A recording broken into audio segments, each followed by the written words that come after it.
So it's that time of year again, and this is the only time I really kind of sit back and reflect on the past year, though sometimes it kind of feels like 2020 and 2021 is just one really long year. Have things really improved over the past 24 months? Don't know. Is the world starting to move forward again? Not sure. But one thing that has stayed consistent throughout this shitstorm of a year is the action figure releases, and more specifically for this video, Dragon Ball figures. Cause hey, that's what you're here for, right? I think we were treated to some really outstanding releases this year that covered pretty much all bases of Dragon Ball, from the original Dragon Ball series all the way to Dragon Ball GT, which saw its first figure release with Super Saiyan 4 Goku. Even though I didn't buy every single figure release Bandai Spirits pumped out, 2021 was a really great year for Tamashii and for us collectors. And again, that could be said for almost any action figure company this year. However, we are here to talk about Dragon Ball. I'll have a general top 10 figures video up early next year, possibly, maybe. Did I even buy enough stuff this year to actually make that list? No, I think I did. It's just most of the figures I bought this year might not be considered top 10 figure material amongst, the collecting community. But I guess that doesn't really matter because, they're figures that I enjoyed. So yeah, I'll have a top 10 figures I enjoyed in 2021 up early next year for you all, so do look out for that as well. Alright, back to the countdown. So I am going to include third-party figures in this list, as well as other Dragon Ball related figures, not necessarily from the SH Figuarts line. Again, these are figures that I bought and own, and it should go without saying, are my personal top 10 for this year, and though they might not necessarily be the best figures objectively, they definitely resonate with me on a personal level. Alright, so here we go, my top 10 Dragon Ball figures for 2021. So number 10 was probably the most difficult for me to decide on this list. You have your standouts, and for me it was pretty clear what my favorite figure of this year would be, but 10 was pretty tough.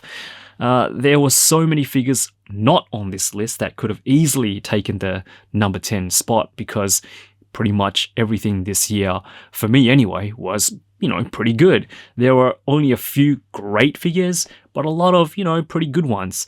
But I have to give it to my most recent review, and that would be the Figuarts SH Figuarts Dragon Ball Super Android 17. This figure was pretty close to being a fantastic figure, and if not for the QC issues, probably would have ranked a little higher up, but it's because of those misaligned faceplates. Something that for me is very important when it comes to the aesthetics of a figure was just a bit of a letdown, and the reason I couldn't give 17 a higher position on my top 10. Still, the amount of accessories this figure came with, coupled with the new updated articulation setup Tamashii are going with now, the figure is just a whole lot of fun to pose, and probably one of the more articulated figures in the line. Android 17 is the only Dragon Ball Super figure in my top 10, even beating out Hit, which I really enjoyed as well. This figure goes to show that you don't need much for a figure to work. 17's design is pretty simple. Give me smooth articulation and expressive heads and hands all day, every day. Coming in at number 9 is one that I forgot was released this year, as his teammates, well, at least half of them were released in 2020. Again, the whole thing with 2020 and 2021 just being one really long year kind of messes with your head a little. Captain Ginyu made it to the top of my list last year, and his crew, not surprisingly, were pretty fantastic figures themselves.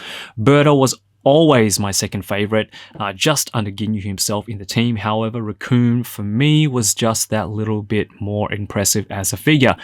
Yes, Berta was a 2-pack with Guldo, and on its own was pretty much all I wanted in figure form, but being a 2-pack I felt was more to the figure's detriment, kind of, off-balancing the release. You get one pretty solid figure, but on the other hand, you get one that kind of felt subpar.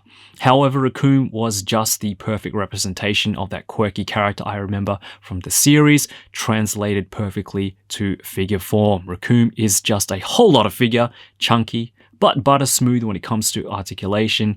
Yes, there were some QC issues with the arms, but I didn't experience that at all with my copy, and I can only speak for the figures that I bought. Despite its size, Raccoon, like the rest of his teammates, can pull off pretty much all the poses you would want them to pull off. For me, a figure needs to move like the character does in the source material, and Raccoon does just that. I would have liked some energy effects to go with Raccoon, but I felt he came with enough to still be a satisfying release. I was really happy to complete my Ginyu Force this year, and really happy to have Raccoon on this list. Very well deserved. Like I said in the beginning of the video, this list wouldn't be just all official releases. Demoniacal Fit had a pretty good year as well, and one figure for me stood out amongst them all.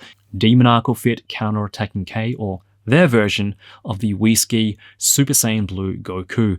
Now here is a perfect example of how you use an existing body and retool it with some new parts to make a figure that feels fresh and updated from the original.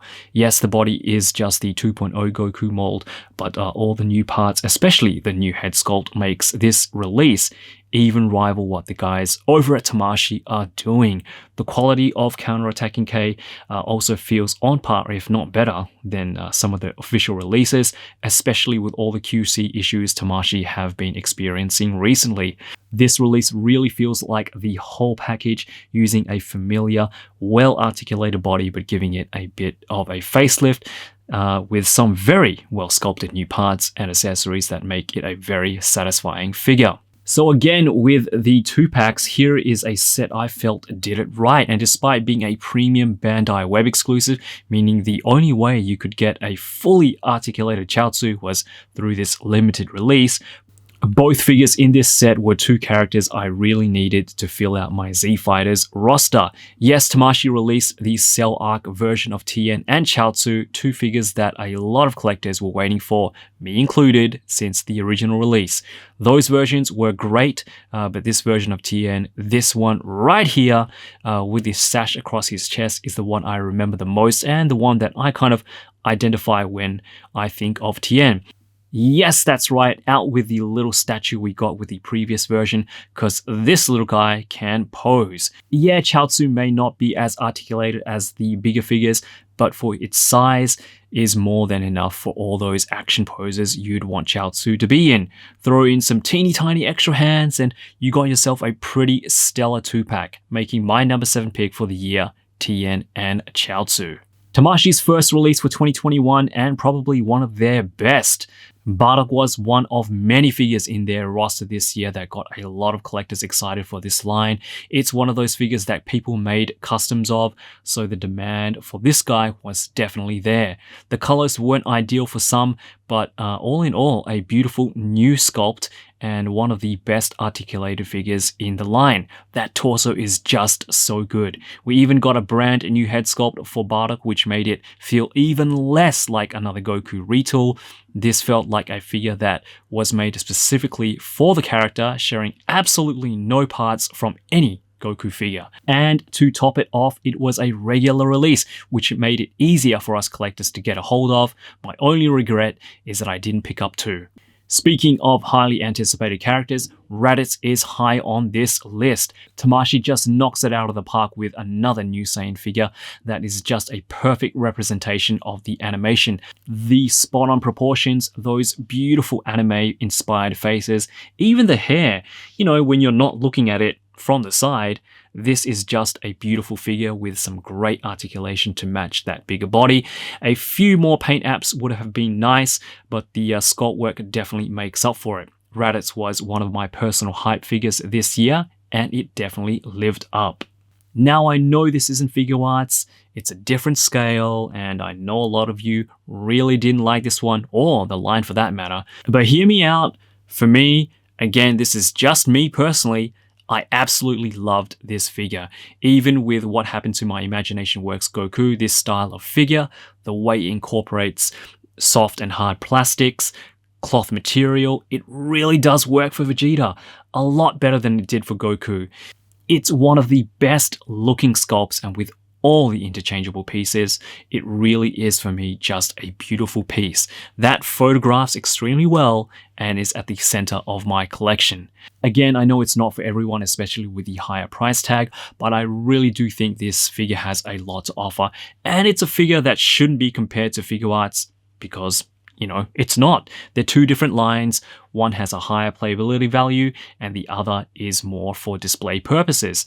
Imagination Works is a line that I hope will continue in the future because I really do think they are doing some interesting stuff. And again, if you don't dig it, hey, that's cool because there are plenty of Figuarts coming up next year. Anyway, that's my number 4. Tamashii absolutely killed it with First Form Frieza. It's pretty much everything I would have wanted in a First Form Frieza release, and I really don't have anything else to say about this figure. I think I have less to say the higher I go up on this list because everything from here on is just really that good.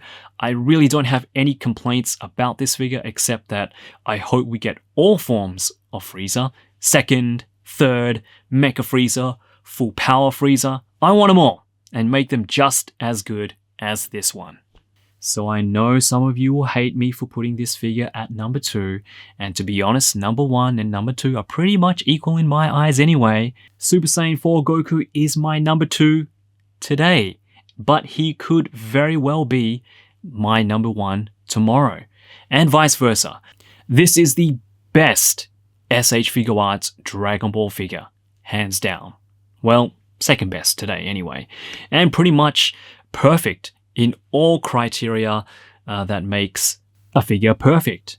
So in my mind, this is how Tamashii made this figure. They put on an episode of Dragon Ball GT in their office in Tokyo, reached in there with their hands and just, took Super Saiyan 4 Goku straight out of the screen, straight out of the anime, gave it some amazing magical articulation, especially with that hair, and a 10 times Kamehameha effect, put the whole package in a box and shipped it out to us happy collectors. This thing is phenomenal, and for me will go down as one of the best, not just Figuarts Dragon Ball, but best figures ever made. Dragon Ball Z Cooler's Revenge was my introduction to Dragon Ball. So without that 49-minute movie, there would be no channel today. No 86 reviews, no top 10 for 2021, and that has to count for something, right? This figure for me is just perfection. Beautiful sculpt work, fantastic paint apps, amazing articulation for a figure this size. I mean, it's got it all. Cooler is just a beast of a figure, and it really does deserve my number 1 spot for 2021. And there we have it, guys, my top 10 Dragon Ball figures for 2021. Again, what a phenomenal year for SH Figuarts Dragon Ball, not just with all the amazing figures we got this year, but also what's been revealed in 2022. I am super excited for all the releases as Tamashii have already put out a release schedule for the first half of next year, including figures from the new Dragon Ball Super movie. Yes, we're even getting a new Dragon Ball movie. There really is no slowing down for Tamashii, and I know I say this all the time, but it really is just a golden age for Figuarts Dragon Ball collectors. Even the figures that didn't even make it on this list were still very solid releases. I don't think there were any figures this year from this line that I didn't enjoy. I hope Tamashii continues to push the envelope, keep giving us more variety, and just keep giving us more ways to enjoy Dragon Ball in this hobby.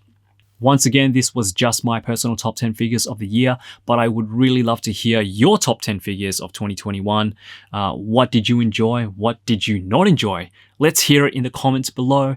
And just before I head out, thank you everyone again for all your support this year. I really appreciate all your comments, all your time you spend watching these videos. Stay safe out there. Enjoy your holidays. I'll see you in 2022 for more reviews, for more videos and live streams. And as always, yoroshiku!